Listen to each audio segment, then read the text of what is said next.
Brigada de Cooperación Técnica de la Comisión Interamericana de Derechos Humanos, que seleccionó distintos proyectos destinados a la generación de insumos, que puedan dar apoyo técnico al trabajo de sus distintas relatorías temáticas. Uno de estos proyectos fue el presentado por el Centro de Derecho Internacional e Integración Regional de la Universidad Nacional de Mar del Plata, de aquí de Argentina, dirigido por Fabio Farinella, junto con la Universidad Cooperativa de Colombia, donde inicialmente nos acompañó el señor Manuel Millán Torres. Se sumó luego a nuestro trabajo el grupo Enlace Jurídico Académico, perteneciente a la Universidad Nacional Autónoma de México, bajo la dirección de Alma de Los Ángeles Ríos Ruiz. Esta es la primera de las 3 jornadas a realizarse en el marco de este proyecto, cuyo producido contribuirá al informe final que presentaremos a modo de insumo para el trabajo de una relatoría específica, que es precisamente la de defensoras y defensores de derechos humanos y operadores de justicia. Hecha la introducción, destaco a quienes nos escuchan que al final va a haber un espacio para realizar preguntas, las cuales pueden formular a través del chat, mencionando a quién van dirigidas. Recuerden también que este evento está siendo transmitido por nuestro canal de YouTube, donde van a quedar disponibles la grabación del evento. Sin más preámbulo, dará inicio a esta jornada el comisionado Joel Hernández García, relator sobre defensoras y defensores de derechos humanos y operadores de justicia, a quien le agradecemos enormemente el tiempo que nos dedica y su presencia. El comisionado Hernández es licenciado en Derecho por la Universidad Nacional Autónoma de México y magíster en Derecho Internacional por la New York University School of Law. Es miembro del Consejo Directivo del Instituto Interregional de Investigación de Crimen y Justicia de Naciones Unidas y fue miembro del Comité Jurídico Interamericano. Asimismo, presidió la Comisión Interamericana de Derechos Humanos hasta marzo de este año. Es presidente de la rama mexicana de la International Law Association, posee rango de embajador y fue representante permanente de México ante la Organización de Estados Americanos. También se ha desempeñado en la docencia y siendo imposible abarcar en detalle su valiosísima trayectoria, voy a dejarle sin más en su presencia. Estimado Joel, tiene la palabra, muy bienvenido.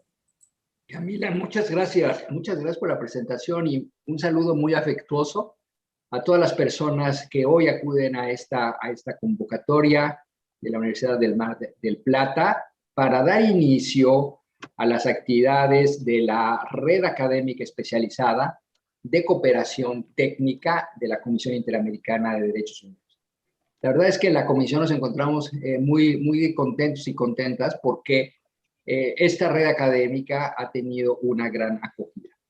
Y como ya lo adelantaba Camila, el propósito de la red es que las universidades puedan brindar asistencia a la comisión con insumos científicos y académicos para la realización de su trabajo, de nuestro trabajo en cada una de las relatorías.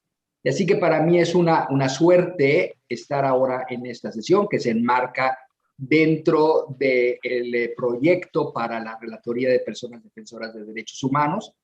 Y el tema que nos convoca es de actualidad para la comisión, para la relatoría y para la región en su conjunto. Se trata de conversar con ustedes sobre el rol de las mujeres defensoras y el impacto de la pandemia por el COVID-19 en las labores de defensa y promoción de los derechos humanos. Déjenme dividir mi presentación en 3 partes. Primero hablaré de la calidad de persona defensora de derechos humanos y del derecho a defender los derechos humanos. En segundo lugar, el rol de las mujeres defensoras de derechos humanos y los riesgos específicos que enfrentan. Y por último, hablar del impacto de la pandemia por COVID-19 en las mujeres defensoras. Muy importante que cuando hablamos de personas defensoras de derechos humanos, podamos tener claridad del marco de actuación. Me gustaría entonces empezar por reconociendo la importante labor que desempeñan las personas defensoras de derechos humanos en nuestras sociedades. Es a través de sus incansables luchas que se han brindado aportes fundamentales para el desarrollo, la vigencia y el fortalecimiento de los derechos humanos en nuestra región. Y es justamente por este indispensable rol social que las personas defensoras de derechos humanos tienen un rol fundamental en el cambio social y sobre todo en la protección y defensa de los derechos humanos. Hay que recordar que en el ámbito interamericano e internacional se ha reconocido consistentemente la existencia del derecho de toda persona a defender derechos humanos, ya sea de manera individual o colectiva. De hecho, en la opinión de la Corte Interamericana, los instrumentos interamericanos establecen múltiples derechos cuya garantía e interrelación permiten la materialización de las labores de las personas defensoras de derechos humanos. Las personas defensoras de derechos humanos, para que puedan ejercer este derecho a defender derechos, les asisten un conjunto de derechos fundamentales: el derecho a la vida, el derecho a la integridad personal, la libertad de expresión, la libertad de asociación, el derecho de circulación, así como las garantías judiciales y protección judicial. Este empaque jurídico es el que permite la realización del derecho a defender derechos. Si alguno de estos derechos que he mencionado se encuentra vulnerado, entonces la labor de protección de los derechos humanos entra en un estado de afectación y se imposibilita a la persona de ejercer el derecho a defender derechos. Aquí es muy importante también señalar que los estados tienen el deber correlativo de respetar los derechos de las personas defensoras de derechos humanos, de tal forma que sus labores no sean obstaculizadas por el mismo Estado. Tienen también un deber de garantía de las condiciones para que las personas de derechos humanos puedan ejercer libremente este derecho a defender derechos. Cuando hablamos de la definición de qué se entiende por persona defensora de derechos humanos, aquí hay que hacer una precisión. No se trata de una definición de carácter nominal en la cual se le dé un carácter especial a la persona que defiende derechos humanos. Es más bien una definición de carácter funcional. El sistema interamericano, influido por el sistema universal, ha adoptado una amplia definición sobre quién es una persona de derechos humanos. La calidad de persona defensora reside entonces en la actividad que ésta realiza y consecuentemente no depende de otros factores para poder tener esta calidad. Es decir, no se requiere ni tener un título, un certificado, una asociación, estar colegiado en alguna organización o bien recibir remuneraciones por la labor que realiza. Toda persona que decide defender derechos de manera individual o colectiva, a la luz del derecho internacional, es considerada una persona defensora de derechos humanos. Infortunadamente, la Comisión ha podido constatar que en los últimos años la defensa de los derechos humanos en América se ha convertido en una labor extremadamente peligrosa. Las defensoras y los defensores son constantemente víctimas de criminalización, de detenciones arbitrarias, de asesinatos, de ataques, amenazas, desapariciones, entre otros actos de violencia. Y esto me lleva al segundo punto, a ver cuáles son los riesgos específicos que enfrentan las mujeres defensoras de derechos humanos. Aquí me gustaría reiterar que las mujeres defensoras juegan un papel fundamental en el desarrollo democrático de nuestras sociedades, en el acceso a la justicia y fortalecimiento del Estado de Derecho, así como en la vigencia de los derechos humanos.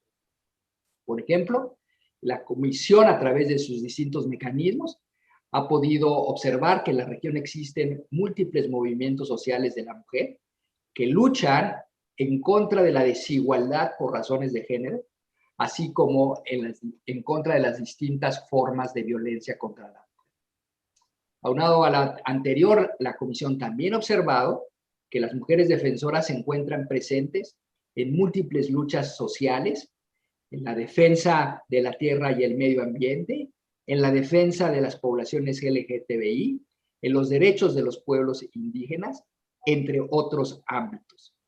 También hemos podido constatar la creación de múltiples colectivos de familiares de personas desaparecidas en la región, conformados principalmente por madres, por abuelas, hermanas, hijas, esposas y compañeras que buscan a sus seres queridos y reclaman justicia por quienes no pueden hacerlo con su propia voz.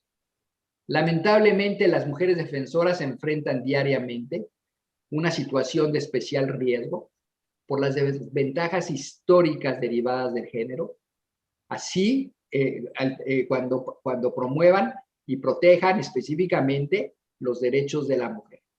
A manera de ejemplo, la Comisión ha manifestado que la estigmatización y la deslegitimación de las labores de mujeres defensoras tiene un impacto diferenciado en este grupo de población, por cuanto muchos de los hechos de violencia ejercidos en su contra lesionan y violentan su condición de género.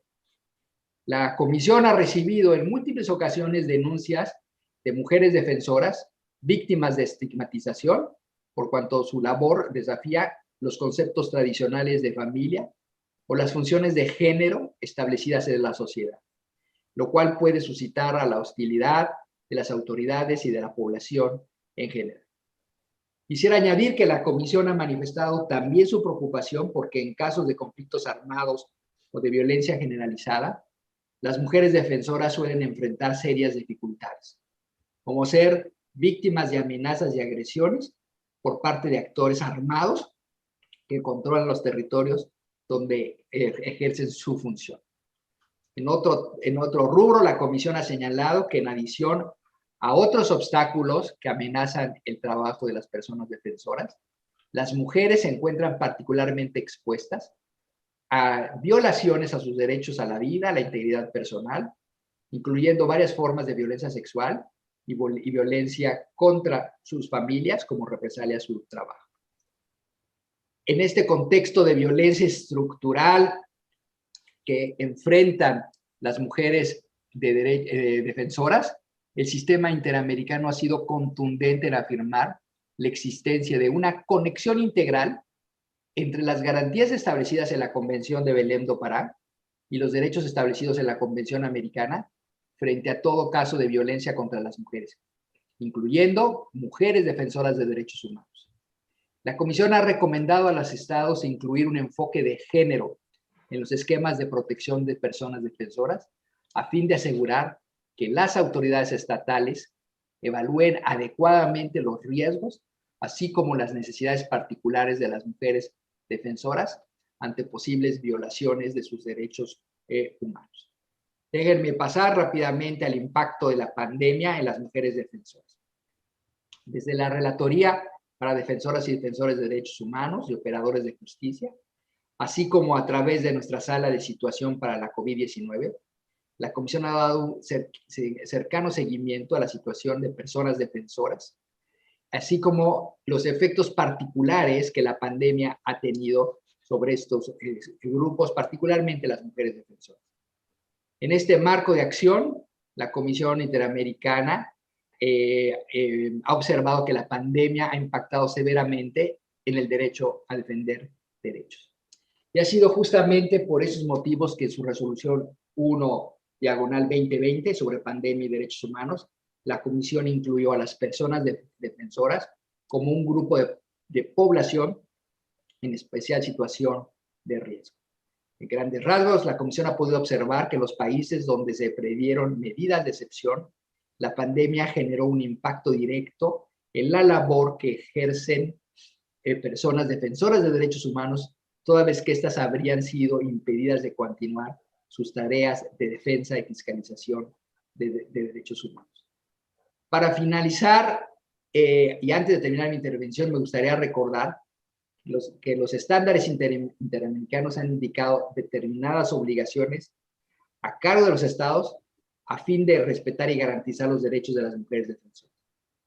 En materia de prevención, los estados deben conocer las principales amenazas que afectan la labor de defensa de las mujeres defensoras a través de una evaluación de las agresiones que en su contra contemplen estos aspectos sociohistóricos que de manera estructural afectan sus actividades, así como también observar la posible situación de violencia existente en cada país y las posibles situaciones de riesgo acentuada o diferenciada en razón del género. La Comisión también ha señalado el deber estatal de capacitar a oficiales públicos de la sociedad en su conjunto, la importancia del rol que cumplen quienes defienden los derechos humanos y que esta capacitación incluya transversalmente un enfoque interseccional y sensible a las cuestiones de género. Por último, el sistema interamericano ha sido enfático en la importancia de tomar todas las medidas necesarias a corto, mediano y largo plazo para erradicar los patrones estructurales de discriminación por razones de género, mismos que son tanto causa como consecuencia de la violencia que enfrentan las mujeres. Quedo atento a las preguntas que quieran formular en la siguiente etapa.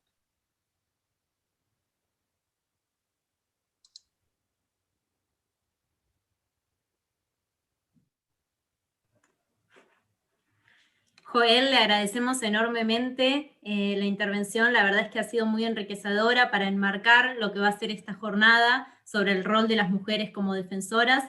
Enseguida va a continuar mi compañero moderador Mariano de Rosa para presentar a quien va a continuar en esta exposición.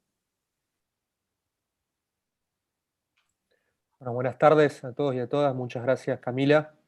A continuación vamos a escuchar muy atentamente a Marcela Ferrari, quien es directora del Instituto de Humanidades y Ciencias Sociales, una unidad ejecutora de doble dependencia del CONICET y la Universidad Nacional de Mar del Plata.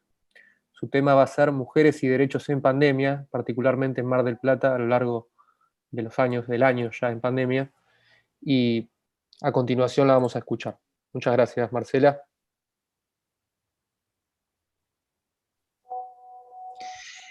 Bueno, muchas gracias Mariano y muchas gracias también a todos los organizadores de este encuentro. Quiero agradecer la posibilidad de compartir con ustedes esta tarde, en especial al Centro de Investigaciones de Derecho Internacional e Integración Regional de la Facultad de Derecho de la Universidad Nacional de Mar del Plata, coordinado por el doctor Fabio Farinella, y quien cuenta con la activísima presencia de Romina Manso.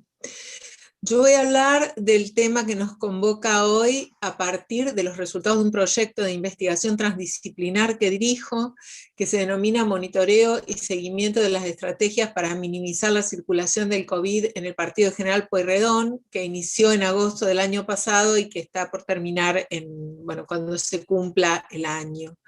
Es uno de los 7 proyectos que fueron seleccionados por el Ministerio de Ciencia y Técnica, de 7 proyectos de Mar del Plata, ¿no? Todos dirigidos por mujeres. En situación de pandemia fuimos cambiando y orientando nuestras investigaciones y de algún modo también atendimos al cuidado de la sociedad, que es de lo que hoy voy a hablar. Porque justamente, como decía el comisionado Joel, yo no voy a hablar específicamente de las cuestiones de las mujeres que defienden derechos, o sea, voy a hablar de las mujeres que defienden los derechos humanos en acción. Un derecho fundamental como el derecho a la alimentación, y personas invisibilizadas como son las responsables de los comedores comunitarios y merenderos de la ciudad de Mar del Plata, que han sostenido y que siguen sosteniendo en buena medida la alimentación de los sectores más vulnerables de la ciudad. Como decía Joel recién, no tienen título, no tienen certificado, no tienen colegiación, pero actúan y ejercen actividades que aseguran un derecho humano fundamental, como es la provisión de alimentos a los vecinos en situación de vulnerabilidad. Esto es una acción profundamente democrática si se entiende que la reducción de la igualdad, que la democracia, si se entiende a la democracia como un intento de reducir la desigualdad social en pos de un horizonte más justo y más igualitario. Entonces, voy a compartir con ustedes algunos de estos resultados que fueron elaborados no solamente por mí, sino por el equipo de trabajo, que está compuesto por 28 personas que forman parte de distintas universidades, como son la universidad, de distintas facultades, perdón, la Facultad de Ciencias de la Salud y Trabajo Social, la Facultad de... no sé por qué no puedo salir de aquí. Y aquí tenemos a Mar del Plata con algunos de los puntos de estos comedores y merenderos donde desempeñan su labor las personas de las que les estaba hablando. No sé si ustedes están viendo la pantalla compartida, pero yo quería decirles que, bueno, que en Mar del Plata la alerta alimentaria estuvo desde el inicio de la pandemia. Y como este gráfico lo demuestra, ¿no es cierto?, estamos en el segundo semestre del año 2000, para el segundo semestre del año 2020 ya teníamos aproximadamente un 42% de la población por debajo de la línea de pobreza. En una ciudad que alcanza los 656.000 habitantes aproximadamente, a partir de los cálculos del INDEC, reunidos en unos 200.000 hogares, donde el 95% de la población es población urbana. Es en este contexto que buena parte de las problemáticas de la población y de las necesidades son canalizadas a través de dispositivos de articulación comunitaria que trabajan para fortalecer una red de asistencia social robusta que ya se encontraba extendida en los barrios marplatenses desde antes de la pandemia, pero que se reclutó en conjunto y se organizó bajo el impulso de iglesias, clubes, organizaciones sociales y políticas, sociedades de fomento, centros, salas de salud, dispositivos estatales de contención y comedores. Me estoy refiriendo a la red conocida como comités barriales de emergencia, que nacieron en abril del año pasado y en la actualidad suman 34. Cada comité integra referentes de entre 1 y 5 barrios de la ciudad. Generalmente están agrupados de manera territorial, pero en el caso, también hay uno de ellos que corresponde a la comunidad LGTBI, que no se organizó justamente por criterio territorial. La mayoría se ubica en espacios no céntricos, en espacios periféricos, y se perciben como una herramienta de construcción transversal dotada de una gran diversidad institucional, política e ideológica, puesta al servicio del cuidado de la vida amenazada en los barrios.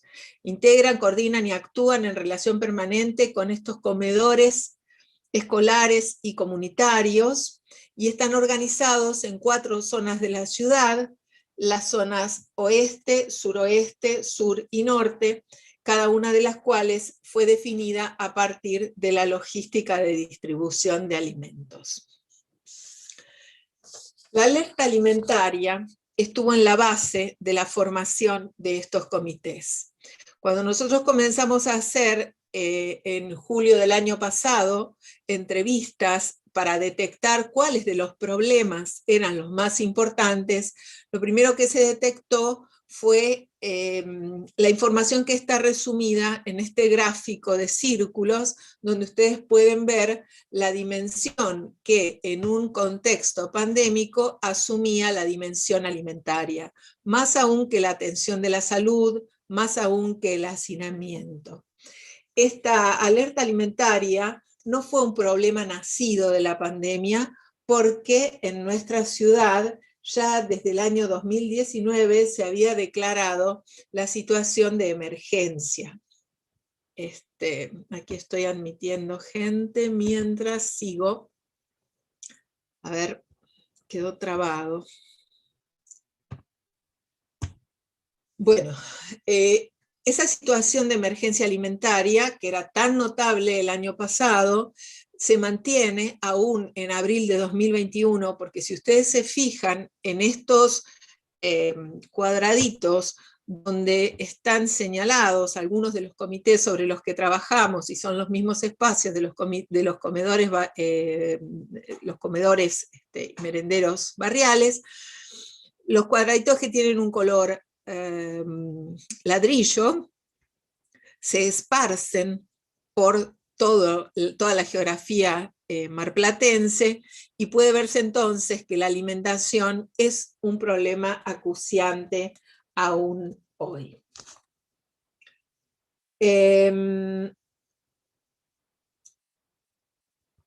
Las provisiones de alimentos en general llegaban desde el municipio, y en buena medida también eran cubiertas con donaciones que realizaban algunos particulares y que eran canalizadas a través de estos comités hacia los comedores y hacia las cocineras, las mujeres representantes de estos comedores. Sin embargo, se había llegado a través de un marco de diálogo en la mesa social de emergencia a pensar o a ejecutar una donación municipal de 20 toneladas semanales de alimento para ser destinados a los comités, constituidos por alimentos secos, pero sobre todo por alimentos frescos.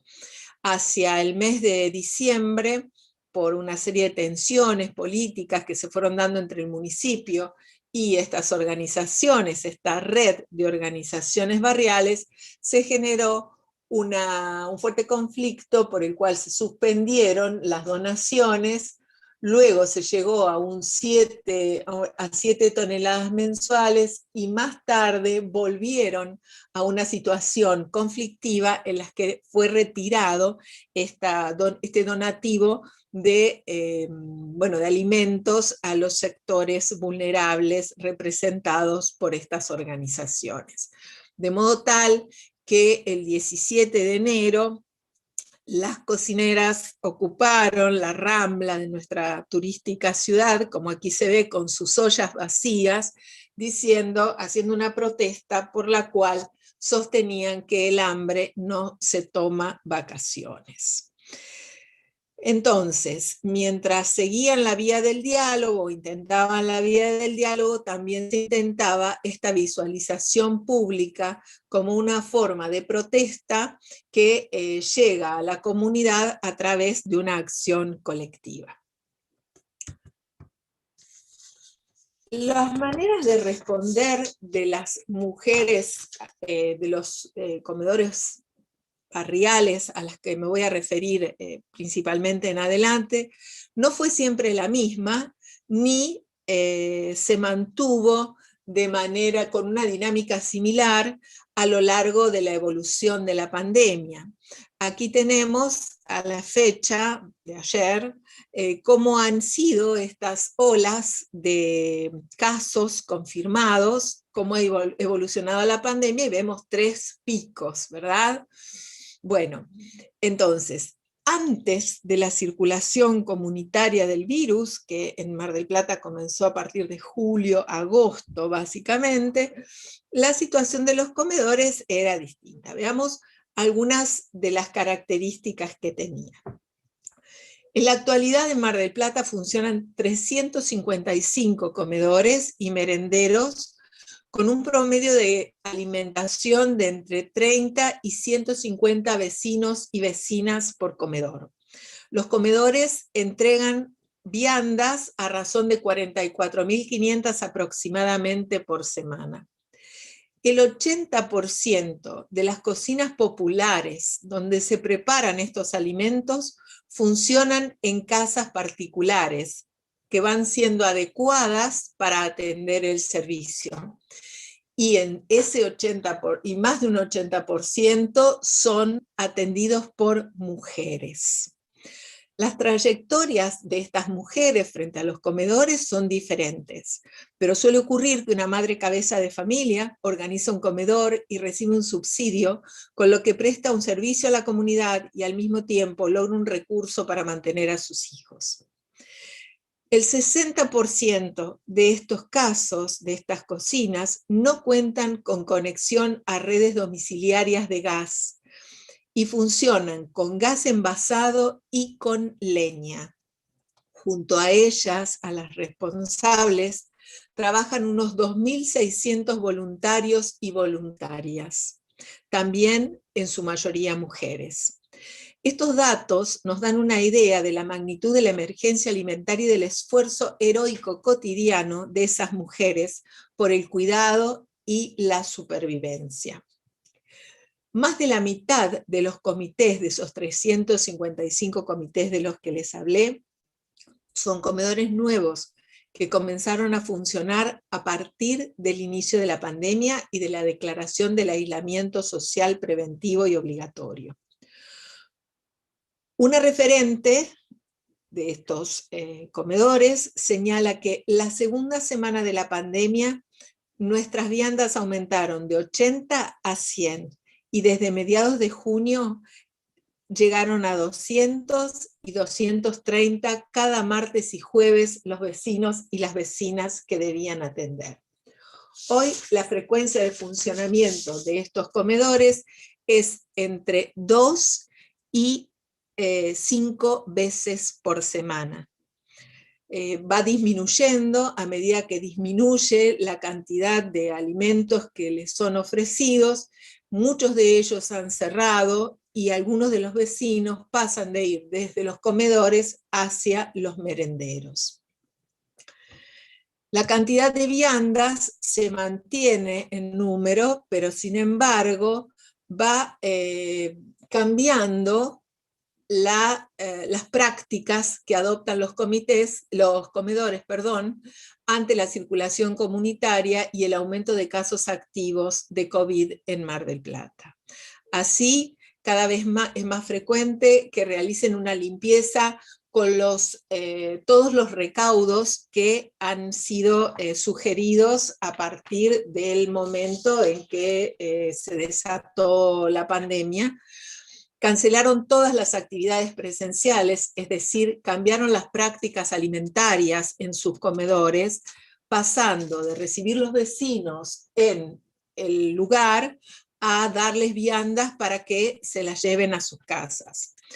Además, obligó a una nueva organización y se entregaron las viandas por turnos.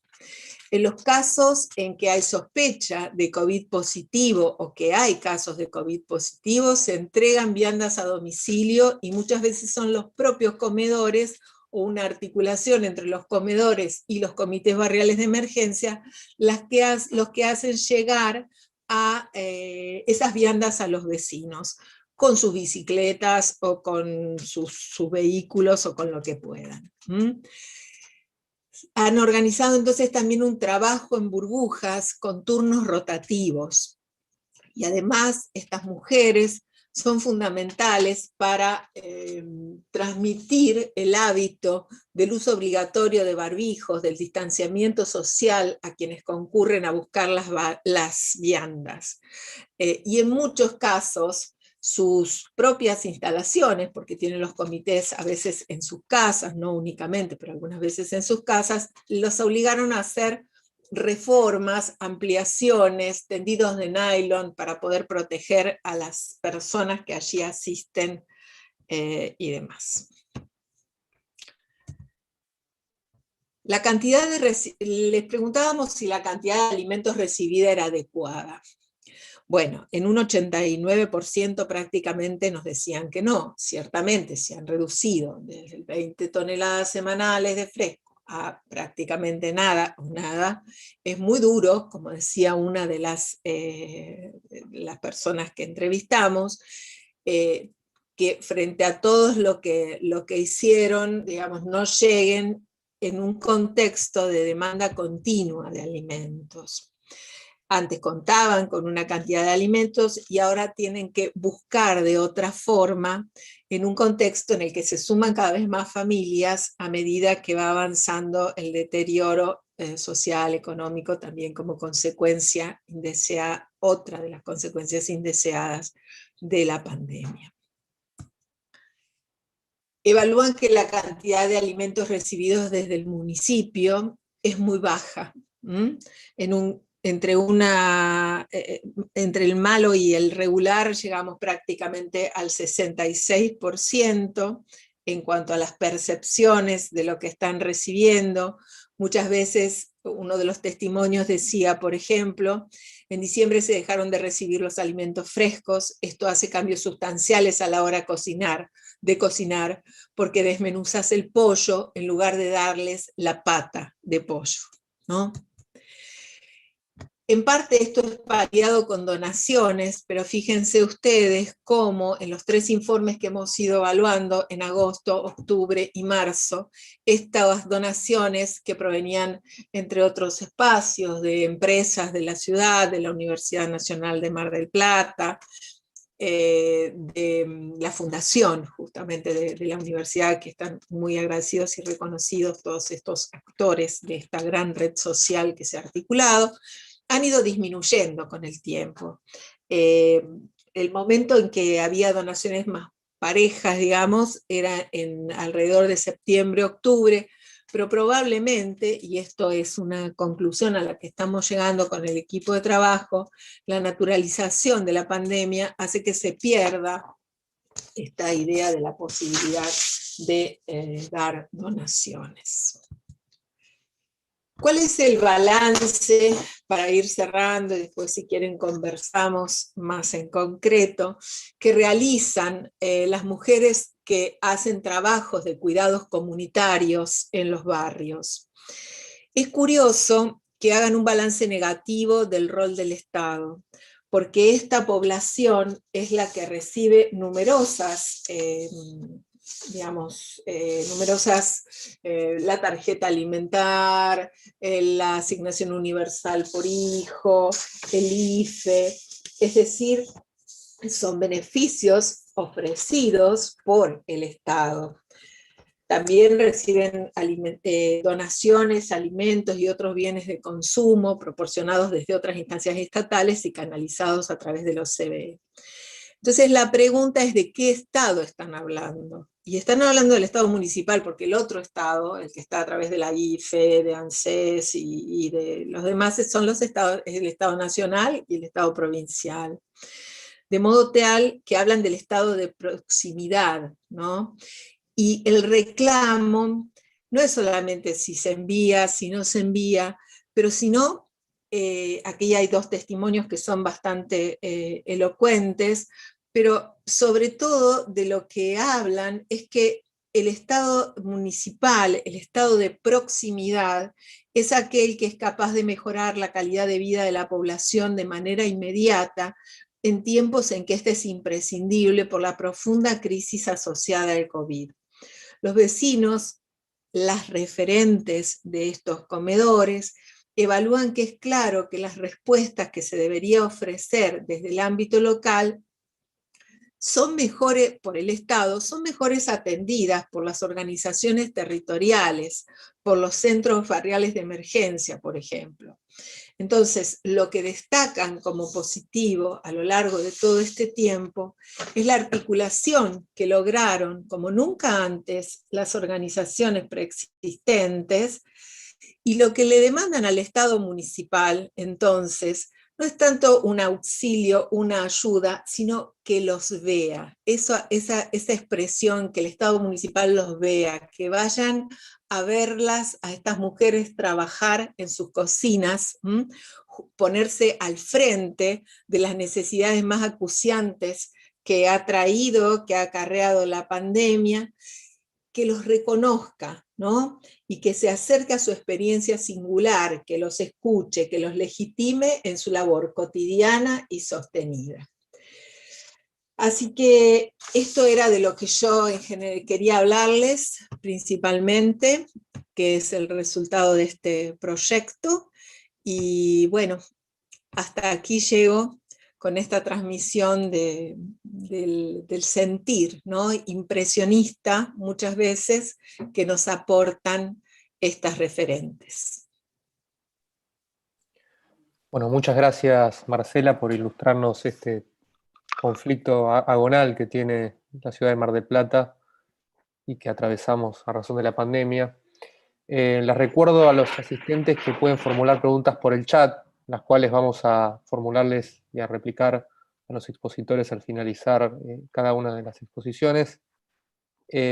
A continuación, vamos a darle la palabra a Lourdes González, quien es directora de Sensibilización y Promoción de Derechos del Ministerio de las Mujeres, Política de Género y Diversidad Sexual de la provincia de Buenos Aires, y nos va a hablar sobre la articulación y construcción colectiva de estrategias para la autonomía por medio de una herramienta virtual, fortalecimiento de los entramados comunitarios y acceso a políticas públicas para la provincia de Buenos Aires. Lourdes, te escuchamos. ¿Qué tal? Buenas tardes a todas, a todos. Gracias primero, por supuesto, por la invitación. La verdad que es un honor poder estar y compartir el panel con compañeras como Marcela, como Débora, que también la vi por ahí. Gracias, Fabio, y a todos y todas quienes organizaron este encuentro. Contarles un poquito, ahí como Mariano me presentaba, soy parte del Ministerio de la Provincia de Buenos Aires, el Ministerio de las Mujeres, Políticas de Género y Diversidad Sexual de la provincia, un ministerio que es bastante nuevo, digamos, continuamos, recién en el 2020 comenzamos a construirlo, junto también con el Ministerio de Género y Diversidad de la Nación. Fue un paso fundamental la construcción de estos ministerios para, por supuesto, acceder a mayores derechos, para poder estar cerca y poder articular directamente con quienes están todos los días, cotidianamente, en los distintos territorios.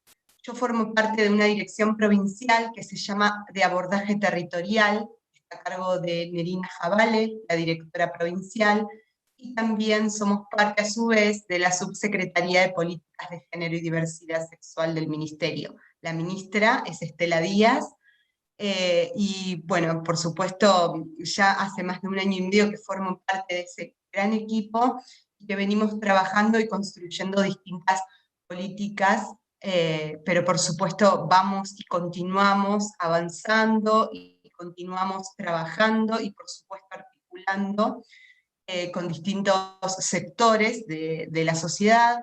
Muchas quienes formamos parte de este ministerio tenemos un recorrido, una experiencia, también sobre todo le llamamos territorial, por eso también la dirección es de abordaje territorial, una experiencia que se fue haciendo durante muchos años, y por supuesto también estos ministerios son el fruto de la lucha feminista histórica en nuestro país, pero también en toda Latinoamérica y el mundo. Por eso nosotros las consideramos como una victoria realmente en términos de derechos. Bueno, la parte que me toca por ahí contarles o compartirles en este momento es un programa que construimos, que está dentro de la dirección que coordino, que se llama justamente Tramando Derechos. Es un programa que iniciamos a principios del 2020, donde veníamos trabajando a la par, como les decía hoy, de la construcción del ministerio. Veníamos trabajándolo con material, con investigación, pensándolo desde una manera de poder aplicarlo en los territorios, y también directamente, de una manera por supuesto presencial. En ese momento lo planificábamos de este modo. Digo también, y voy a hacer la conexión ahí también con la situación de pandemia, que de algún modo fue una manera sorpresiva, o por lo menos para muchas y muchas nos impactó de ese modo. Entonces tuvimos que readaptar, reacondicionar, acoplar todo lo que veníamos trabajando a otros formatos. En estos casos, por eso también ahí cuando mencionábamos el eje de la exposición, tiene que ver con este formato que logramos de alguna manera encontrar por ahí el camino que tiene que ver con lo virtual, con distintas plataformas, bueno, pensarlo de esa manera.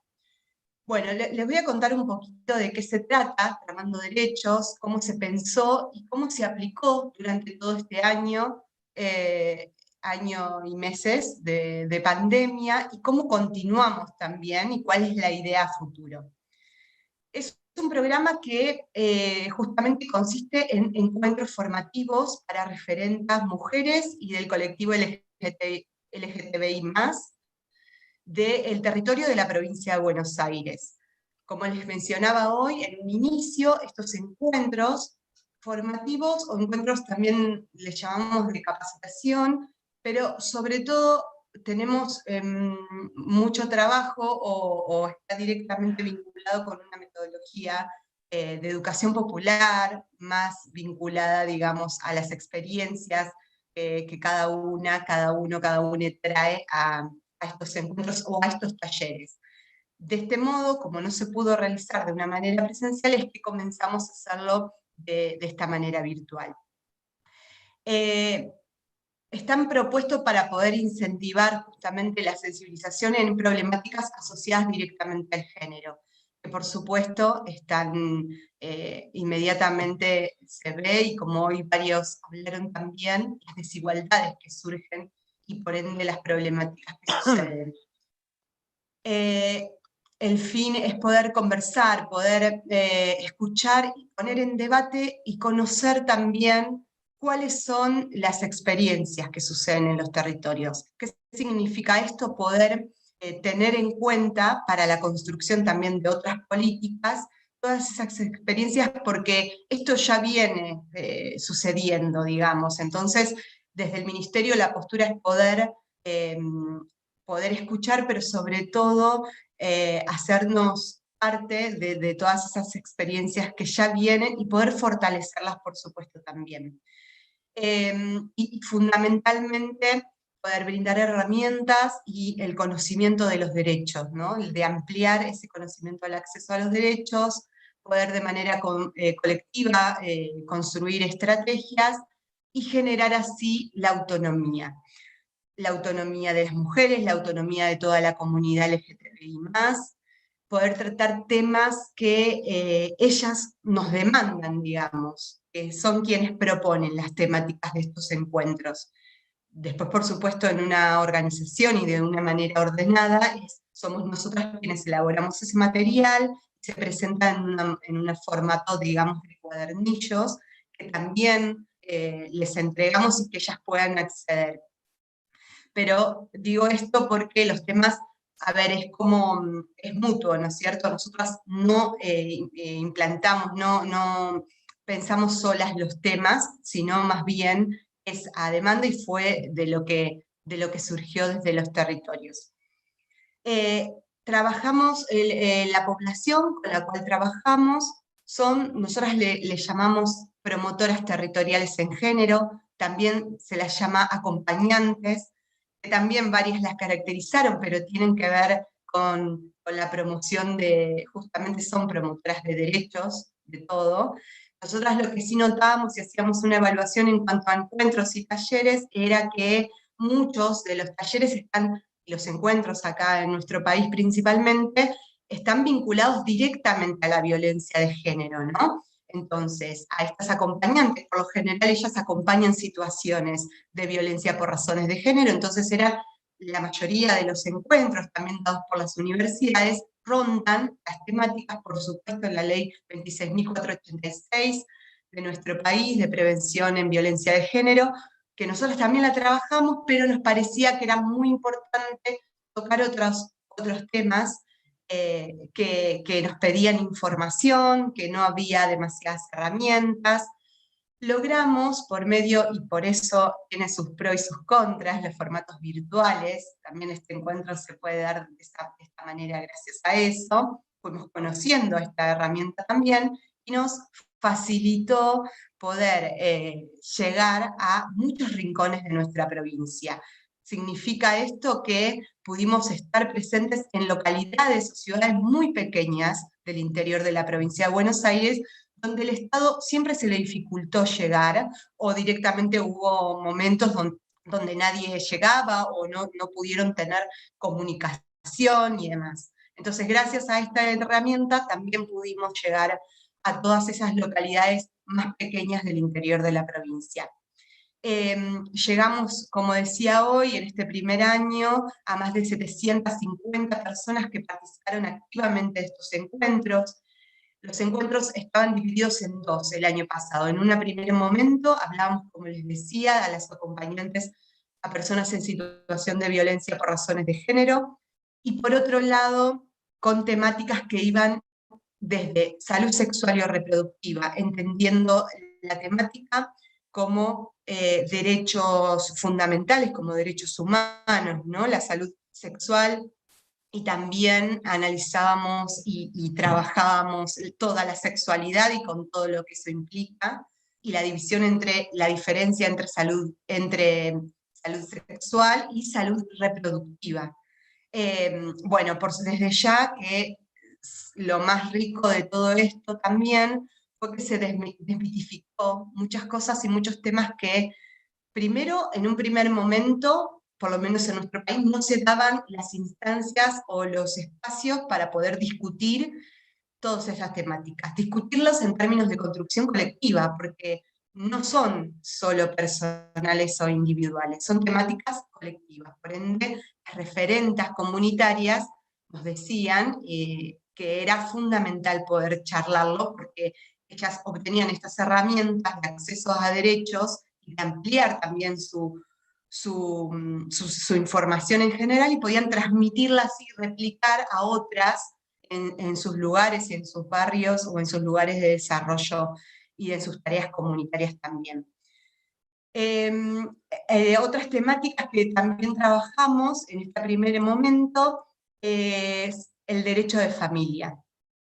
El derecho de familia, un tema que lo mismo, ¿no? Era un tema que nos pidieron, por supuesto, pero sobre todo una temática donde había mucho desconocimiento, donde no, digo, estaba, o por lo menos acá estaba muy ligado a lo académico solamente, entonces estas referentas en los barrios no tenían toda esa información. Si fueron por experiencias personales o experiencias de otras vecinas, pudieron hacer preguntas que se fueron aclarando. Nosotros trabajamos con un equipo de profesionales también que dan estos espacios y estos talleres y encuentros, pero fundamentalmente definiendo al derecho de familia con leyes y procesos que regulan esas relaciones jurídicas familiares, por un lado, que tienen que ver con esto de los bienes familiares, como los personales, y las relaciones jurídicas y los vínculos legales. Es decir, que están amparados, por supuesto, por la ley. Por supuesto, también ahí salen temas como los que surgen de la unión de las parejas, bueno, por supuesto la unión convivencial, matrimonio, divorcios, las relaciones con las hijas y los hijos también. Todos estos temas que, como decía antes, era muy difícil de acceder a material y demás. Entonces, gracias a Tramundo fuimos como abriendo, digamos, un caminito. De ahí surge una herramienta importantísima desde el Ministerio también, que es una encuesta que se está realizando actualmente en la provincia con respecto a la cuota alimentaria, ¿no? Es un tema importantísimo, y también surge como la necesidad, porque sobre todo en la parte de donde cuestionan o donde se dificulta mucho más que esa cuota se realice o la realicen en los casos de no tener trabajo registrado. Es un gran porcentaje en nuestro país.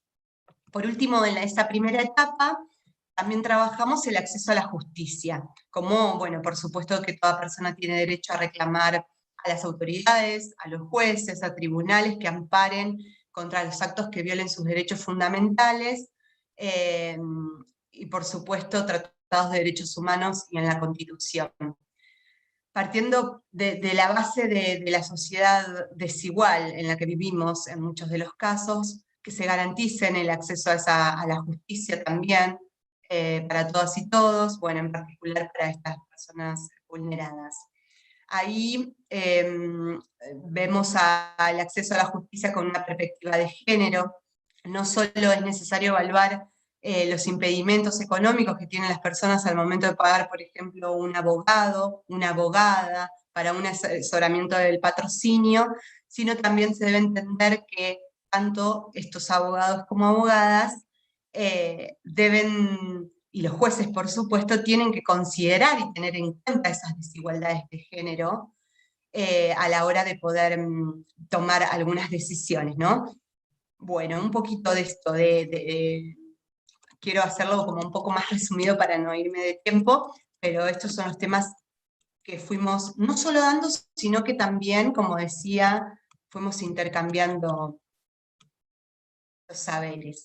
Después, esto fue todo una primera etapa de Tramando Derechos. Ahora, dentro de muy poquitos días, al principio del mes de julio, vamos a estar haciendo la presentación de la segunda parte. La segunda parte de Tramando Derechos va a continuar en la misma línea, con la misma idea de poder tocar temáticas importantes o temáticas que demanden, ¿no? Y que salgan desde cada uno de los territorios o lugares en los cuales trabajamos. En este caso vamos a trabajar con la gestión menstrual, una temática también, bueno, estuvimos trabajando con algunas ONG de Colombia, por ejemplo, y con otros países que tienen otras experiencias también en la temática, pero fundamentalmente trabajar en cuanto a las desigualdades de la gestión menstrual, como la temática de algún modo en muchas sociedades sigue siendo tabú, poder, por supuesto, poder llevar, digamos, y brindar espacios de libertad y discusión sobre el tema, pero fundamentalmente achicar esa desigualdad en cuanto a educación, por ejemplo, desigualdad económica en el acceso a los productos, y por supuesto hablamos de los proyectos de ley que están presentados y la necesidad en la cual el Estado debe garantizar los derechos de la gestión menstrual. Luego, en esa nueva etapa de Tramando Derechos, vamos a hablar de derecho y acceso a la vivienda. Bueno, en este caso implica la integración de todas las mujeres y el colectivo LGBTI+, a todos los ámbitos de la vida en general, y también entendiéndola el acceso a la vivienda como derecho humano, a la construcción de una ciudadanía igualitaria, equitativa, en esta tarea donde todas las personas podemos ser parte y podemos habitar un espacio común, fortalecer estas redes y esta construcción colectiva también, social, política y cultural de toda la sociedad. En este caso también lo mismo, hacemos un recorrido legislativo en cuanto a la temática, pero fundamentalmente trabajamos políticas que puedan construirse, nuevas también, pero que puedan construirse desde la manifestación de quienes padecen estas problemáticas. Y por último, también trabajamos y vamos a avanzar, ya lo hicimos y lo implementamos estos temas también con algunos grupos, de manera presencial muy poco por una cuestión lógica de esta situación, pero el derecho a la alimentación adecuada, nutritiva y saludable. El derecho a la alimentación, también fundamentalmente como derecho humano. La importancia también ahí en el crecimiento, el desarrollo y la supervivencia de cada persona. Comprender a la alimentación como un derecho humano también, imprescindible para cualquier vida, por supuesto, desde una perspectiva de derecho a acceder a esos alimentos sanos, nutritivos y culturalmente apropiados, y por supuesto el derecho a la salud que está relacionado. Bueno, yo contar esta experiencia, digamos, y si bien falta un poco para el lanzamiento de esta segunda parte, fue muy enriquecedora porque nosotros también contar cómo fuimos atravesando algunas dificultades, incluso en la pandemia. Porque, como hoy decía, lo de la conectividad, ¿no? Y cómo utilizamos esta manera virtual para encontrarnos. También ahí quedó de manifiesto la desigualdad, también, por ejemplo, al acceso a esa conectividad. Hubo muchos casos de mujeres que no pudieron ser parte de estos encuentros, entonces reforzamos e insistimos y vemos la manera de que puedan acceder al material de trabajo, y desde ya, como siempre decimos, lo mejor y lo que más nos gustaría es poder estar en esos lugares. Yo particularmente una cosita más a agregar, contar que acá en particular en la ciudad de Mar del Plata, también en el marco de los comités barriales de emergencia, trabajamos una alerta particular que tenía que ver con la alerta de género, que tiene que ver con la alerta de género, como está la alimentaria, como está la de salud sanitaria, está también la alerta de género, que está atravesada por este entramado comunitario de los comités barriales de emergencia, de los cuales soy parte, y coordinamos y trabajamos cotidianamente con distintas organizaciones que también vienen trabajando en las temáticas. Las mujeres, el colectivo LGBTI+, son quienes están cercanas, quienes son las que dan las primeras respuestas ante situaciones, no solamente situaciones de violencia por razones de género, sino transversales, situaciones y problemáticas de dificultades y de la imposibilidad de acceder a todos los derechos. Algunos nombramos, algunos trabajamos y nos quedan muchísimos más por abordar, pero la idea y siempre el objetivo de Tramando Derechos es poder acercarnos, poder ser ese canal de comunicación directo, sin intermediarios, con quienes están ahí todos los días, quienes ponen el cuerpo, quienes ante esta situación de emergencia se organizan y quienes dejan incluso lo personal de lado para construir comunitariamente. Muchas gracias y bueno, cualquier cosa o duda que haya quedado, estoy a disposición. Bueno, agradecemos profundamente a Lourdes, a la exposición que nos acaba de presentar, sumamente enriquecedora. Y actualmente procederemos a presentar a Débora Indarte, especialista en género y disidencias. Ella es legisladora provincial, presidenta de la Comisión de la Provincia de Buenos Aires y coordinadora de Punto de Encuentro Pensar Mar del Plata. Derechos Humanos y Políticas Públicas, presente y propuestas. Bienvenida, Débora. Hola, a ver. ¿Se escucha bien? Perfecto.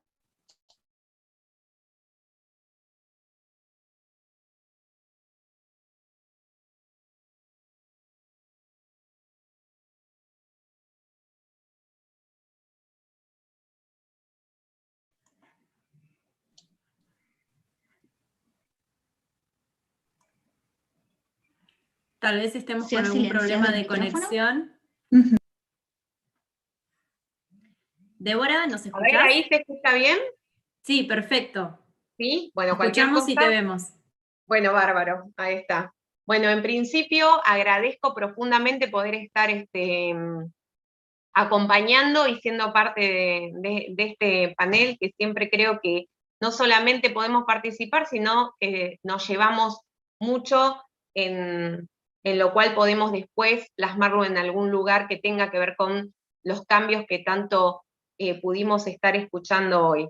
Bueno, para los que no me conocen, yo en 2012 estaba en el Ministerio de Gobierno, estaba a cargo de en ese momento, ministra Cristina Álvarez Rodríguez, que fue, la verdad, una luchadora incansable por el tema de la participación activa y los derechos de las mujeres, y estábamos quizás con las ansias y con las ganas de poder tener, en ese momento teníamos el Consejo Provincial de las Mujeres y anhelábamos profundamente poder tener un ministerio.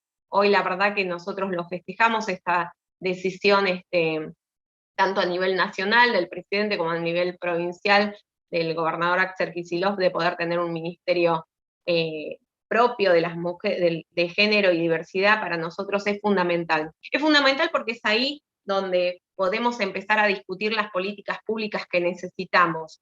Pero por otro lado, y quizás abocándome más al rol que muchas de nosotras tenemos en lo que es la función pública, ahí lo corro un poquito para poder ver al resto, nosotros hoy en día estamos felices de poder estar en diferentes lugares de decisión, pero acá siempre que puedo plantearlo y siempre damos la discusión es en esta cuestión de, con la ley de paridad nosotros logramos poder estar y ocupar diferentes roles, pero la verdad que tenemos un camino bastante largo para poder estar en diferentes lugares de toma de decisión.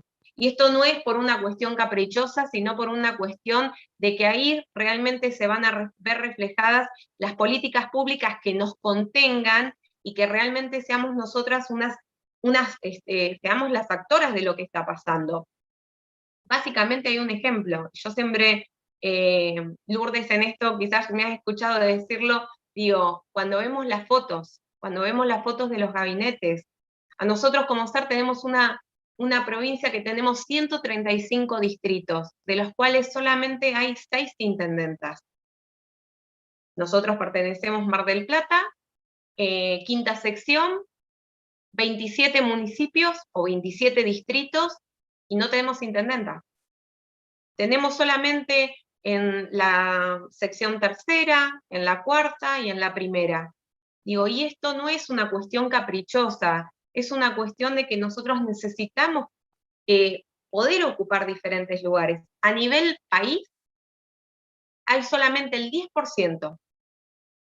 Y esto es algo que nos tenemos que interpelar, y esto es algo que es necesario, porque de ahí parten las diferentes políticas públicas que nos van a tener contenido. Hoy la escuchaba a Lourdes que nombraba muchas políticas públicas, y que aparte sé que es una luchadora incansable en la defensa de muchas de nosotras que no tenemos voz y voto, porque nosotras por lo menos estamos en lugares donde podemos transmitirlo, pero hay muchas que no, y lo vemos día a día. Digo, hoy cuando escuchaba lo de los comités barriales, la importancia, hoy cuando escuchaba el tema de muchas que son defensoras de derechos, que trabajan los territorios, la importancia de esto también, de poder, digo, es importantísimo, y yo celebro que podamos tener y que hayamos podido construir los consensos necesarios para tener la ley Micaela, trabajar una perspectiva de género.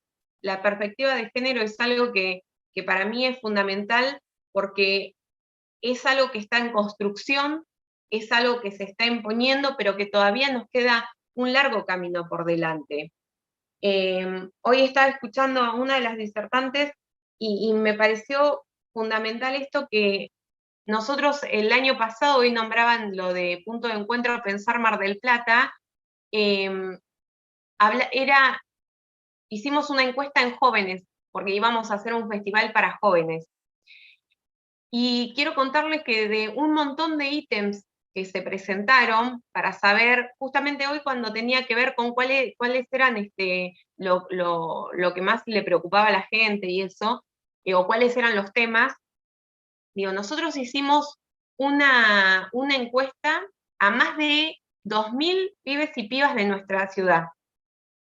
Y el tercer tema, segundo y tercer tema, porque lo hicimos en 2 tandas, segundo y tercer tema que salía de preocupación, lo hicimos en colegios públicos, en colegios privados, en universidades, era el tema de género, y era el rol de la mujer en cuestiones de decisión y la violencia de género.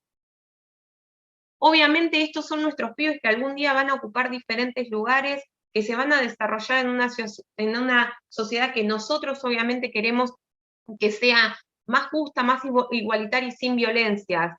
Pero nosotros que estamos hoy en los lugares de decisión, tenemos que seguir dando estas discusiones, porque parece, si no, y lo traigo acá porque todavía parece que la violencia se naturaliza, y nosotros quizás aparte lo vemos, lo consumimos, digo, muchos de nosotros hemos visto muchos debates quizás en algunos programas donde la descalificación, en vez de ser la discusión de ideas, la discusión o la descalificación tiene que ver con una cuestión de género. y no voy a poner nombre, pero digo, fácilmente lo pueden ver ustedes en cualquiera de los programas. Por eso es importante que empecemos a trabajar en legitimar el rol de la mujer, que es necesario en los diferentes lugares de la toma de decisión. Digo, y esto es una cuestión que tenemos que tener en cuenta, porque somos después los que muchos de nosotros, como ser nosotras, las legisladoras, tenemos una legislación del siglo pasado, y esto es algo que lo tenemos y lo vemos siempre, digo, no puede ser, hay muchas expresiones legislativas que hoy la vemos, que nosotros también lo tratamos eso, de trabajar mucho, que habla acerca de la cuestión de mujeres honestas para acceder a algún tipo de derecho. Y uno dice, ¿cómo puede ser esto que pase? Entonces tenemos un montón de cuestiones, creo que el tema de los desafíos por delante son enormes, no puede ser todavía que a igual puesto de trabajo, a igual cantidad de horas, la retribución sea diferente, que las mujeres ganemos menos, no puede ser que en los índices de desempleo las mujeres que están entre 25 y 35 años son las que lideran en índices de desocupación, no puede ser que para ocupar algunos cargos de jerarquía, las mujeres que como ser tienen hijos parece ser una limitación, entonces no acceden, y generalmente acceden muchos hombres.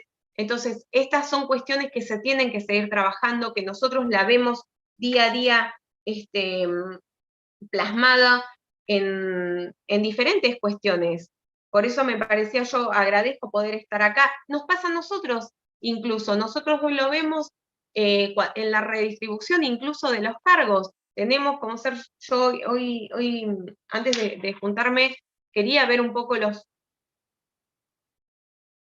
a ver ahí, bueno, no sé por qué se cortó, pero si me escuchan, vamos bárbaro. Te escuchamos, no te vemos. Me estoy quedando sin batería, me parece que es eso, pero bueno, no importa. O moví algo, no sé. Bueno, el tema es que como ser de 18 rangos ministeriales, solo hay 5 que ocupan mujeres. Y la verdad que nosotros esto lo planteamos por una cuestión de que tenemos que mejorar en esos índices porque vamos a tener mayor participación, vamos a tener una visión más amplia. Digo, si bien el hecho de poder tener o contar con 2 ministerios es valioso, también tenemos que tener en cuenta que, y por suerte ahora, y después de muchas luchas y después de muchas batallas que hemos peleado, podemos tener hoy un ministerio que esté trabajando fuertemente el tema de los derechos de las mujeres, pero también tenemos que tener en cuenta que tenemos que trabajar incluso en algo fundamental, en presupuestos. Sin presupuestos no hay derechos. Y esto es algo que lo estamos trabajando, que lo hemos planteado. Digo, ustedes saben muy bien que hoy en día, si bien tienen un presupuesto, y agradecemos tener un presupuesto en un escenario de pandemia, porque es una realidad, y la pandemia, hoy lo decía Lourdes, si hay algo que dejó claro es las grandes desigualdades, y si hay algo que dejó más claro aún es que las mayores desigualdades la padecen muchas de las mujeres, entonces, y nuestras niñas aparte. Así que me parece que es fundamental que podamos seguir encontrándonos en este tipo de encuentros, que quiero ver si puedo volver, no tengo imagen.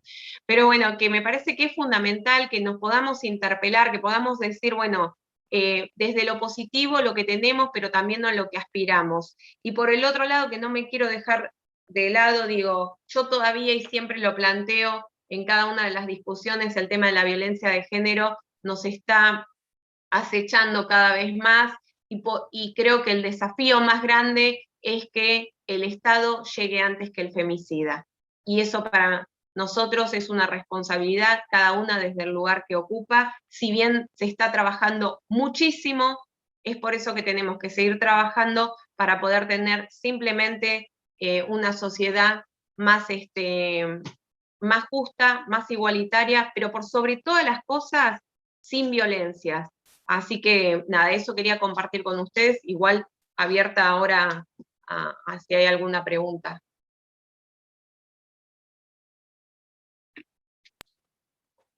Bueno, Débora, muchísimas gracias, te agradecemos también profundamente la exposición realizada, y bueno, comenzamos entonces a partir de ahora esta segunda etapa que tendrá que ver con todas aquellas preguntas que quieran realizarle a quienes han expuesto el día de hoy.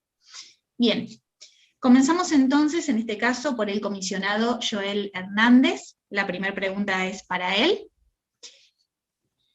¿Me escuchan bien? ¿Consulto por las dudas? Sí. Bien, muchas gracias. El comisionado, no sé si está presente, si no continuamos y ni bien regrese, le transmitimos la pregunta correspondiente. Bien, pasamos entonces a la señora Marcela Ferrari. Para ella es la primera pregunta.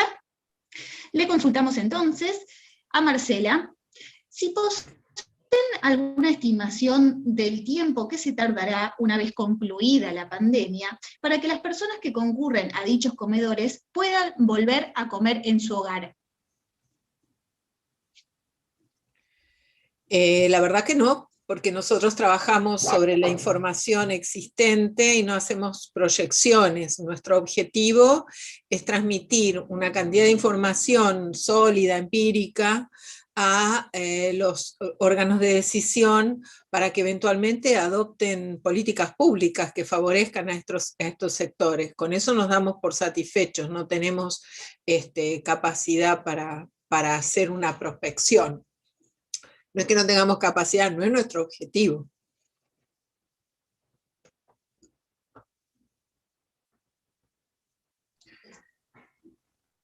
Muy bien, una nueva pregunta, en este caso para Marcela. Y se basa si es indudable dieta equilibrada justamente para prevenir futuros problemas de salud. Voy a juntar esa pregunta con otra que me había formulado Isabel, como para poder hacer algo más completo. Decía, si ella me preguntaba si, tomando ejemplos, a las mujeres agricultoras de la República Dominicana o a las mujeres de Etiopía rural frente a la inseguridad alimentaria, si hay algún proyecto basado en la agricultura, realizado y dirigido para estas valientes mujeres, teniendo como base la cooperación al desarrollo y la perspectiva de género. Entonces junto a las dos, lo que vos me estabas preguntando recién sobre dieta saludable y demás. Este proyecto, que se ha basado en hacerles entrevistas a referentes barriales, entre ellas Lourdes, aquí presente, y referentes de los comedores, contempla una primera etapa, ¿no es cierto? En una segunda etapa, las personas que hemos sido favorecidas, bueno, que obtuvimos estos subsidios por los proyectos, hemos integrado un proyecto mayor, un programa de toda la universidad, donde forman parte gente de la Escuela de Medicina, nutricionistas, epidemiólogas, pero también hay psicólogas que van a trabajar, una psicóloga que va a trabajar sobre sectores vulnerables con sus equipos, gente del Instituto de Tecnología de Materiales que está ofreciendo soluciones concretas a problemas que se le plantean a la gente, como por ejemplo la construcción de estufas o la provisión de desinfectantes o máscaras para la protección en la relación cotidiana. Y entonces, bueno, así estamos en conjunto trabajando en un proyecto que nosotras concebimos como de investigación-acción. Y entre esos proyectos, ¿no es cierto?, hay uno que apunta a la soberanía alimentaria, justamente, y que tiene a Lourdes como una de nuestras referentes, que impulsan bueno, esto de la soberanía alimentaria. Y trabajar con las huertas y apoyarnos y cooperar con los proyectos pro huerta que ya existían desde el INTA. La cooperación es fundamental en estos proyectos, porque uno pensaba, algo que le había comentado a Fabio antes de esta instancia, que podía aportar algo a la organización, y en realidad son ellos los que nos han aportado a nosotros. Este saber popular, este saber construir, nos ha permitido conocer formas de organización de la sociedad civil que son realmente muy enriquecedoras. Y ahí, dentro de esto, también entran estos proyectos. Cuando vos hablabas de dieta saludable, me hacían la pregunta de la dieta saludable, bueno, una de las compañeras, de las colegas, que está en este programa más amplio, lo que va a hacer es la nutricionista, ¿no? Justamente dar talleres en diferentes comedores, junto con una persona que trabaja en concreto sobre estas cuestiones y que la asiste, y al mismo tiempo, bueno, se van a analizar las prácticas alimentarias, no solamente se va a difundir esto, sino se van a analizar prácticas alimentarias. Otras compañeras están trabajando en cuestiones de la economía popular, no solamente para observarlas, sino también para acompañar. Nosotros hacemos bastante, además de encuestas, entrevistas, observación participante, intentamos trabajar, intentamos aportar, y bueno, hay otra concepción, ¿no?, de la universidad, una universidad más integrada con el medio, más activa, más vinculada. No más esa casa de altos estudios, sino la casa que está al lado de la sociedad. Esa es un poco la idea que tenemos, y ahí entra toda esta cosa en el intercambio de saberes, ¿no? Entra esta cuestión de la alimentación nutritiva, saludable, la cuestión del pro huerta, de acompañar y demás. Bueno, muchas gracias, Marcela, por tu respuesta. Tenemos una próxima pregunta para Lourdes. La formula Sara. ¿Qué es la alerta de género que mencionó sobre el final de su exposición? Y también tenemos otra pregunta en cuanto al punto de acceso a la justicia. ¿Crees que es necesaria una reforma judicial feminista?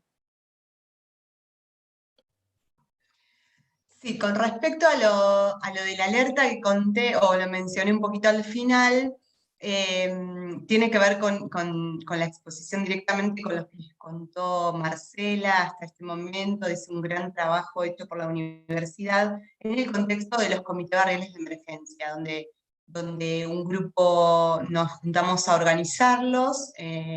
Todo lo que ella ya les contó es un gran trabajo ese también, y ahí mismo, junto con la alerta alimentaria y la alerta sanitaria, ¿no? Cada cual, o alerta alimentaria o de soberanía alimentaria, le decimos también, al cual formo parte, surgió en ese a principios del año pasado también, el alerta de género. Alerta de género que estaba compuesto por organizaciones sociales de distintos barrios de la ciudad, que ya venían trabajando con acompañamientos, con promotoras territoriales de género, pero lo que hicimos desde la alerta es poder tejer también esa misma red que se había hecho, que se hizo con los comités en todos los otros temas, hacerlos de género. ¿Para qué? Hicimos distintos encuentros, hicimos también formaciones con la Universidad Nacional de Mar del Plata, también esas promotoras, y pudimos tejer estas redes para poder llegar directamente, en el caso de nuestra ciudad, a la dirección de género del municipio.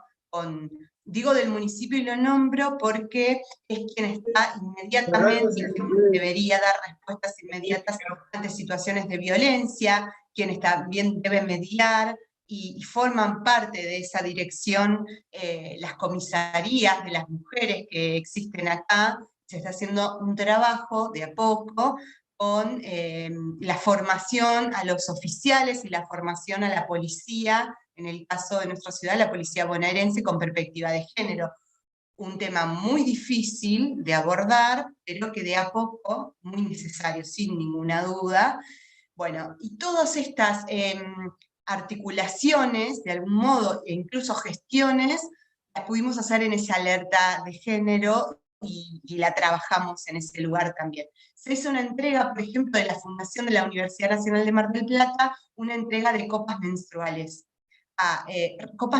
y también toallitas femeninas, a referentas a participantes de estos comités también. Esas entregas se hicieron en distintos momentos. Yo quería decir una cosita antes de pasar a la otra respuesta, de la importancia de la Universidad Nacional de Mar del Plata, y esto último que decía Marcela, cómo de algún modo el espacio de toda la universidad, con todas las facultades, con todos los proyectos, se acercó, está cerca de la gente, está cerca de quienes están trabajando todos los días en las comunidades. En muchos de los casos, yo soy testigo además, que en muchos de los barrios y en muchos de estos comedores comunitarios, sus referentas nos han manifestado la importancia y el agradecimiento de la universidad, incluso la primera relación que han tenido con la institución, por ejemplo, fue en estos casos. Entonces, muchas se sienten parte o son parte de la universidad sin ser parte de una carrera o ser parte de lo académico. Pero nada, quería como mencionar eso por el importante trabajo, que están realizando. Después, con respecto a la reforma, por supuesto, definitivamente, creo que la segunda era lo de la reforma, ¿no? Mariano. Sí, exacto. Por supuesto, es un tema y un debate actual en nuestro país, donde también estamos manifestando, yo digo estamos porque también soy parte de una organización, entonces tengo como un doble rol también, pero se están realizando distintos encuentros, distintos debates, distintas propuestas para la reforma, y por supuesto definitivamente debe ser con perspectiva de género, feminista. Sin duda es la próxima batalla que debemos conquistar, aunque bueno, esa palabra mucho no me gusta, pero sí que tenemos que seguir trabajando en base a eso. Y no sé si había algo más. Hay una última pregunta para Lourdes, respecto de, luego de la educación en derechos, que es un paso enorme para la vigencia efectiva de los derechos humanos, ¿cómo se enlaza el conocimiento con la posibilidad efectiva de realizar un reclamo con éxito ante un organismo público? Ay, no escuché muy bien.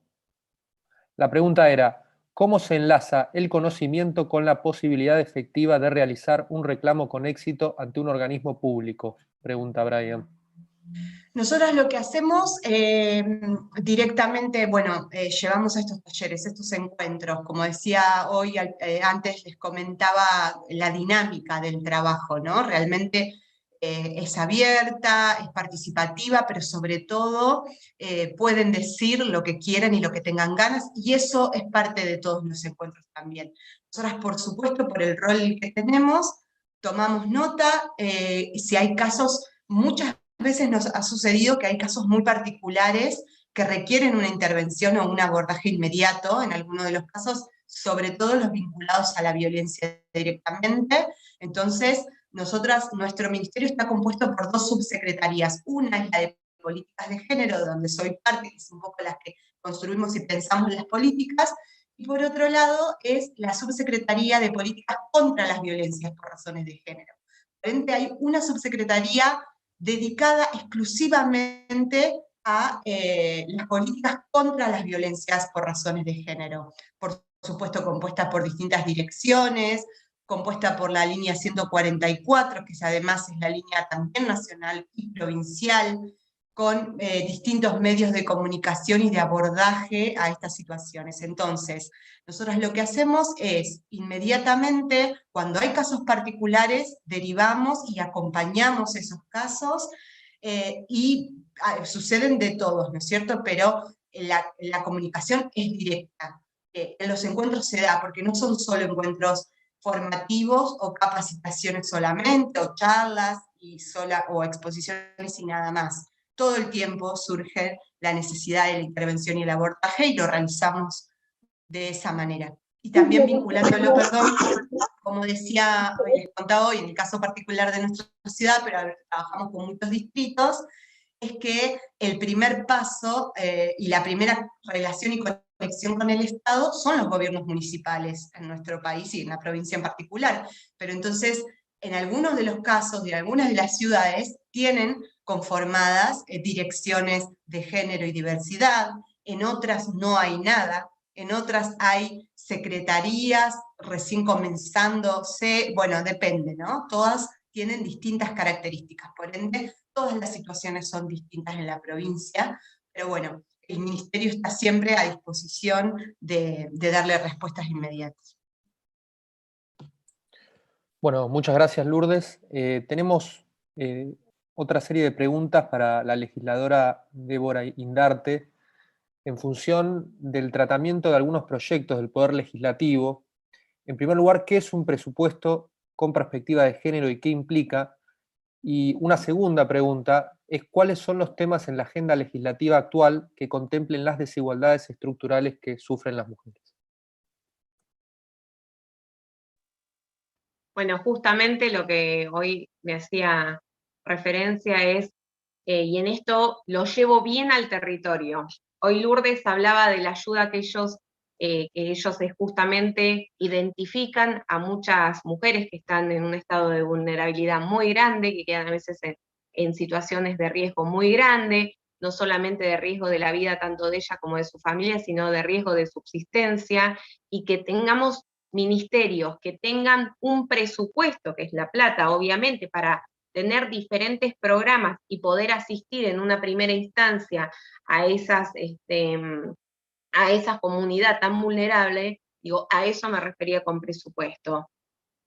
Obviamente esto es algo, digo, hoy en día es bajo, representa el 1% del presupuesto total de la provincia y es algo a trabajar, pero es un montón ante una ausencia, y hoy Lourdes recién estaba comentando algo que es fundamental.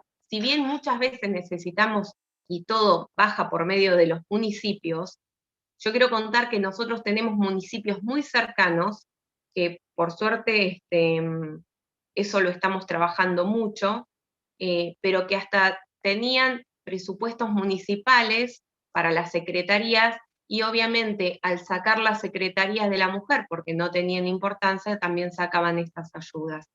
Digo, y ahí tiene mucho que ver la respuesta que dan los diferentes comités barriales, las diferentes sociedades de fomento. Hola, ahí está. El trabajo territorial es, pero fundamental, es fundamental. Digo, nuestras defensoras las tenemos siempre ahí en el territorio, son nuestros ojos, digo, todo requiere de un presupuesto, por eso yo decía, para todo requerimos de un presupuesto, y la verdad que poder contar con un presupuesto estable te permite también hacer una planificación, y en base a eso ir proyectando obviamente mayores presupuestos. Eso tenía que ver con lo primero, y con lo otro, bueno, en la legislatura, no recuerdo muy bien la pregunta, ¿cuál era? Sí, la pregunta era, ¿cuáles son los temas en la agenda legislativa actual que contemplen las desigualdades estructurales que sufrimos las mujeres? La verdad que en la legislatura hoy en día, yo quiero contar otra cosa, más allá de estar la comisión, obviamente, que se encarga de temas que tienen que ver con género y diversidad, aparte hay una secretaría que depende de la Cámara, que sigue trabajando, que articula totalmente con los municipios. Hoy en día, como ser, hay un tema que tiene que ver con los deudores alimentarios, que es un tema que vulnerabiliza mucho. Hay otras cuestiones que también las discutimos que tienen que ver con el acceso a la vivienda, que estamos también planteando la necesidad de que pueda haber un cupo para muchas mujeres que ustedes saben que quedan en situación de vulnerabilidad y que necesitan una ayuda. Hay temas que tienen que ver con el tema de registro de los violentos, que saben que hace poco se estuvo tratando.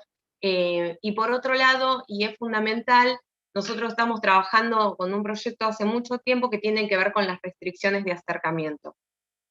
Este es un tema que lo estamos abordando desde hace mucho tiempo, que en su momento tuvimos media sanción, que lo volvimos a presentar, porque Digo, y esto quizás la universidad que lo ve palpable, Lourdes, que sabe porque nos toca con las víctimas que no pueden ser, digo, y voy más allá de un rol legislativo, voy a una cuestión de sentido común que lo vemos nosotros en el territorio, sentido común que si uno no trabaja cuestiones territoriales, incluso lo puede ver en la tele, en los diferentes programas lamentablemente, digo, no puede ser que muchas veces alguien tiene una restricción de acercamiento, esas restricciones de acercamiento son violadas y no puede intervenir la justicia penal. Nosotros estamos trabajando con eso, porque lamentablemente tenemos cada vez, y este tema es algo que lo hemos hablado, y lo he hablado particularmente hace poco con la ministra Estela Díaz,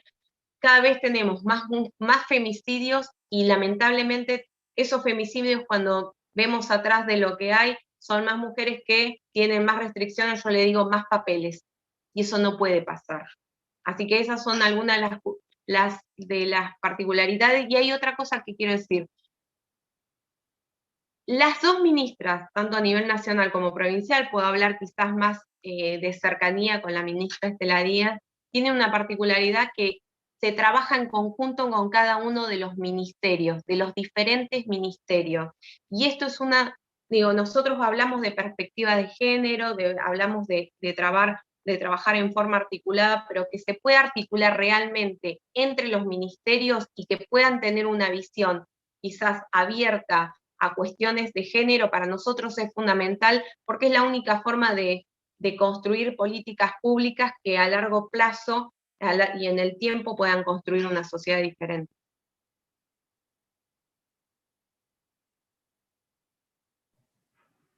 Bueno, gracias Débora por tu respuesta.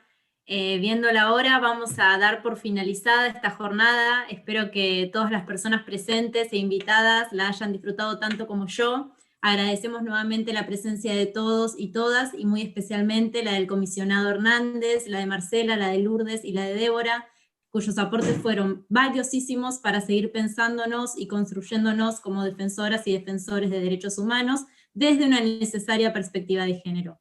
Les recordamos antes de irse que la próxima jornada va a ser organizada por la Universidad Nacional Autónoma de México, va a ser el viernes 18 de junio a las 9 horas de México y las 11 de Argentina. Les voy a copiar el link para que quienes quieran inscribirse, y les saludo muy afectuosamente. Muchas gracias y hasta luego. Muchas gracias, gracias por la invitación. Muchísimas gracias, y gracias también por la invitación y compartir estos momentos. Gracias a todos, a todas por la escucha. Hasta luego.